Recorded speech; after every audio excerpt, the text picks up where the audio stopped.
ঋষিবাদ কি এবং কেন তা গুরুত্বপূর্ণ? ঋষি মানে শুধু গুরু নন, তারা হলেন সত্যের জীবন্ত ধারক।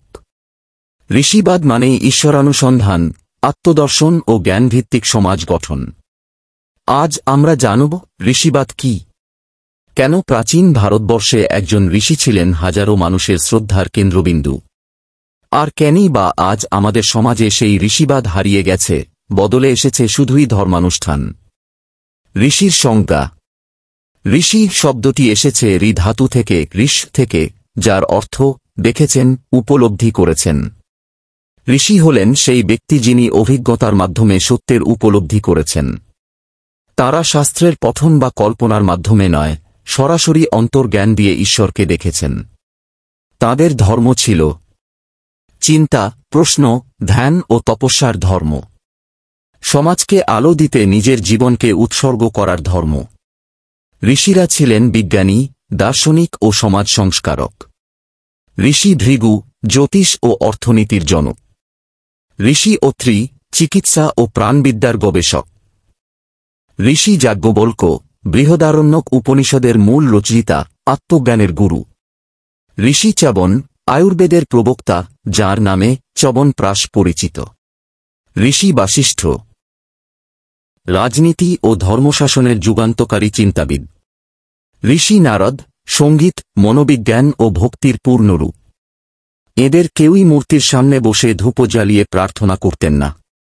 তাঁরা নিজের জীবনকে বানিয়েছিলেন সাধনার ক্ষেত্র। ঋষিবাদের মূলনীতি: স্বতন্ত্র ভাবনা, আমার সত্য আমি নিজে খুঁজে পাব। অন্তর্জ্ঞান, বাইরের ঈশ্বর নয়, নিজের ভিতরে সেই শক্তি খোঁজা।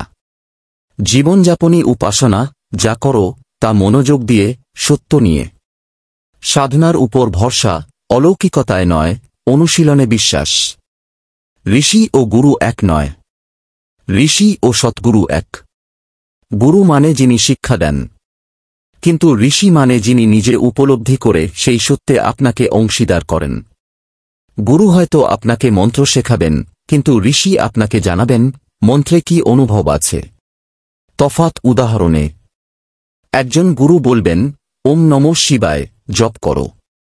একজন ঋষি বলবেন, এই মন্ত্র জপে তুমি আমি কে সে প্রশ্নে পৌঁছাবে।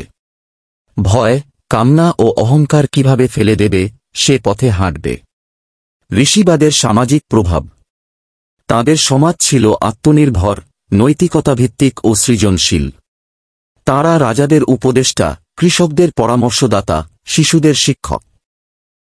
তারা কেবল ধর্ম শেখাননি, জীবনকেই ধর্মে পরিণত করতেন। উদাহরণস্বরূপ, রাজা জনক তাঁর রাজ্য চালাতেন ঋষি অষ্টাবক্র পরামর্শে। রাজা দশরথ, যুধিষ্ঠির, রামচন্দ্র, সবার পেছনে ছিলেন মহর্ষিরা। ঋষিবাদের পতনের শুরু কোথা থেকে? যখন মানুষ শুধু শ্রদ্ধা করতে শিখল, প্রশ্ন করতে ভুলে গেল। যখন ধর্ম হয়ে উঠল কেবল রীতি, উপলব্ধি নয়। ঋষিবাদ হারাল, আর এসেছিল পাণ্ডিত্যভিত্তিক ধর্ম, যেখানে অভিজ্ঞতা নয়, তথ্য মুখ্য। আধুনিক যুগে ঋষিবাদের প্রয়োজন কেন? আজ মানুষ মানসিক দিক থেকে বিভ্রান্ত। হাজারো ধর্মের নির্দেশ, কিন্তু কোথাও স্পষ্ট পথ নেই। ঋষিবাদ আমাদের শেখায়, নিজেকে জানো, নিজে অনুভব করো, সত্য নিজে চর্চা করো।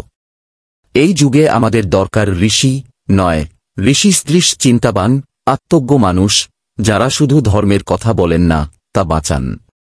উপসংহার: ঋষিবাদ একদিন ছিল ভারতবর্ষের প্রাণ। সেই প্রাণশক্তি আজ নিস্তেজ।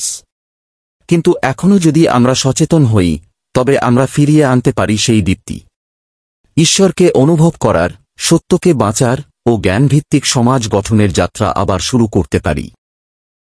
কারণ সনাতন ধর্ম তখনই সনাতন হবে, যখন তার কেন্দ্রে থাকবে আবার ঋষি। এই ভিডিও ভালো লাগলে শেয়ার করুন বন্ধু ও পরিবারে। কমেন্টে লিখুন, আমিও ঋষিদের পথে ফিরতে চাই।